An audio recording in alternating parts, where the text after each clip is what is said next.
ఇప్పుడు ఒక విషయం చెప్పండి సార్, మనకు రావాల్సినవి చాలా ఉన్నాయి, హక్కు అది, మీరు అన్న మాట వాస్తవం, అది రావాల్సిందే, ఖచ్చితంగా ఎలాగైనా సరే తెప్పించుకోవాల్సిన బాధ్యత ప్రజల మీద ఉంది, ప్రభుత్వం మీద ఉంది, పాలకుల మీద ఉంది. కానీ ఎలా అనే క్వశ్చన్ మార్క్ అనేది గట్టిగా లేదు. ఎందుకంటే ఏం జరిగినా కూడా వాళ్ళ దగ్గర నుంచి స్పందన రావట్లేదు కదా, ఏం చేయాలి అని చెప్పేసి ఒక క్వశ్చన్ మార్క్ అందరిలో కూడా ఉంది. 5 సంవత్సరాలు నేను ప్రయత్నించాను, అందుకే వాళ్ళకి వెనక్కి తిరిగానని చెప్పేసి ఒక ఆయన అంటాడు. నేను ఇప్పుడే వచ్చాను, ఎలాగైనా సరే నేను తీసుకొస్తాను ఇంకో ఆయన అంటాడు. ప్రజలేమో వాళ్ళకేం అర్థం కాని పరిస్థితిలో ఉన్నారు. అన్ని లింక్డే కదా సార్. ఆ గొడవ లేకుండా ప్రజలు 7 నెలలు తిట్టుకునే కార్యక్రమం పెట్టేసి ఈ భావోద్వేగాలు పెంచుతున్నారు. ప్రజలకి న్యూట్రల్స్ ఏ రాష్ట్రంలో 70-80% ఉండాల్సిన న్యూట్రల్స్ వాళ్ళ రాష్ట్రంలో తగ్గిపోయారు. ఎందుకంటే భావోద్వేగాలు పెంచి కులాలు మతాలు అద్దేశారు వీళ్ళకి.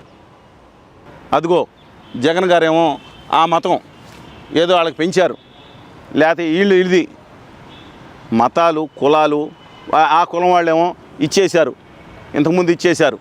జగన్ గారి మతం అంటే కులాలు మతాల మీద పెంచుకుని భావోద్వేగాలు పెంచుకునే దీంట్లోనే ప్రజల్ని ఈ అగ్గిలో రాజేసి వీళ్ళు చూసుకుంటుంటే వాళ్ళు హ్యాపీగా వాళ్ళు ఉండొచ్చు అనే ఉద్దేశం ఉంటున్నారు. మారుతుందండి. మేము ఉద్యమం మొదలుపెట్టినప్పుడు 1996 ఇందారెడ్డి గారు ఆందోళన లేదా అప్పుడు అన్నప్పుడు మేము మొదలుపెట్టినప్పుడు అనుకున్నారు. తర్వాత నెమ్మదిగా ఆందోళన చేతిని వచ్చింది. 500-600 పేజీలు పుస్తకాలు రాసాము, 11 పబ్లికేషన్స్ అయితే ఒక విధంగా. ప్రత్యేక హోదా మార్చి 1వ తారీఖు 2014లో కేంద్ర కేబినెట్ తీర్మానం ఆమోదించి ప్రత్యేక హోదా మిగతా విషయాలను పంపించేసినప్పుడు మీరు చట్టబద్ధ కల్పించిన జీవో ఇచ్చేసిన ఆ రోజు నుంచే మొదలుపెట్టాం. అప్పుడు ఎవరూ లేరు.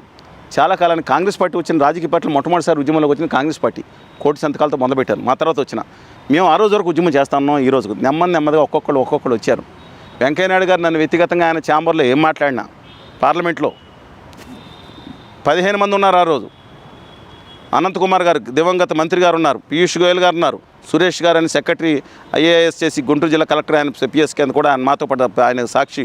అందరికీ కూడా ఆయన ఎన్ని మాట్లాడినా సరే మమ్మల్ని మేము ఏం చేసాం, గొడవ చేసాం. ఎందుకంటే వాళ్ళు పళ్ళున్న చెట్టు మీదుగా రాయిసవచ్చు. ఏ చేసినా ఆయన ఏమనుకున్నా వీళ్ళందరూ గొడవ పెట్టారనుకున్నా మమ్మల్ని నా మీదకి వచ్చారు, మా మీదకి వచ్చారు అని చెప్పి ఏదో ఒకటి ఆయన కొంత చేశారు. మిగతాది మేము నరేంద్ర మోడీ గారి ఇంటి మీద కూడా దేశంలో వెళ్ళిన వాళ్ళు ఎవరంటే అధికార నివాసం ఆంధ్రులు ఒక్కళ్ళే 1400 మందితో కలిపి వెళ్ళాం. ఎప్పుడు ఎన్ని చూపలేదు కదా, గౌరవంగా ఉంటుంది, మా తప్పు కాదు. మేము నాయకులు కానీ వెళ్ళలేదు. నేను దుర్భాషలు ఆడలేను. ఒక 3-4 నీచులు ఉన్నారు, ఆంధ్ర ద్రోహులు. ఒక ఉద్యోగ నాయకుడు ద్రోహి ఉన్నాడు, ఇంకో 2-3 ఇప్పుడు ఆ రోజు రాజకీయ వాళ్ళ 3-4 మీద నేను కాంప్రమైజ్ కాలేనండి. వాళ్ళు నమ్మక ద్రోహం చేశారు. కేసీఆర్ గారి కంటే హారంఫుల్ ఇళ్ళు.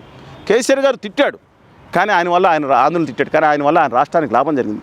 వీళ్ళ వల్ల ద్రోహం జరిగింది. సర్వనాశనం అయిపోవడానికి కారణమైన బూతులు ఉన్నారు కొంతమంది. నా పుస్తకం ఖచ్చితంగా రాస్తాను వీళ్ళు చేసిన మోసాలు, ఘోరాలు, నేరాలు కూడా. ఆంధ్రాకి నమ్మక ద్రోహం చేసిన వాళ్ళు. కానీ బాధ ఏంటంటే అందరూ కలిసి ఉద్యమం చేయాలని దాంట్లో డెఫినెట్గా మేము సాధించామండి. మీరు నమ్ముతారా, కాంగ్రెస్ తెలుగుదేశం కలవని రోజుల్లో మార్చి 23, 2018వ తారీఖున మొత్తం అన్ని పక్షాలు 2 గంటలు జాతీయ రహదారులు దిగ్బంధించినప్పుడు తెలుగుదేశం, వైకాపా వాళ్ళు అక్కడ చేయండి, ఇక్కడ చేయండి, సంఘీభావంగా టోకెన్ ప్రొటెస్ట్ చేసినప్పుడు వామపక్షాలు CPI, CPM, లోక్సత్తా, ఈ నేమే పార్టీ, ఈవెన్ మేము బంద్కు వ్యతిరేకం ఉన్నా సరే జనసేన, అందరూ కాంగ్రెస్ అన్ని పక్షాలు వచ్చి నిలబడ్డాయి కదా. ఒక ఉద్యమంగా తీసుకెళ్ళాం కదా. రాజకీయ ఎలక్షన్లకి ఎవరికాళ్ళు పేరు ఎవరికాళ్ళు వాడుకున్నారు. పచ్చి రాజకీయం కోసం కొంతమంది వాడుకున్నారు. దీన్ని కేవలం ఓట్లకు పోసే మెండషన్గా వాడుకున్నారు.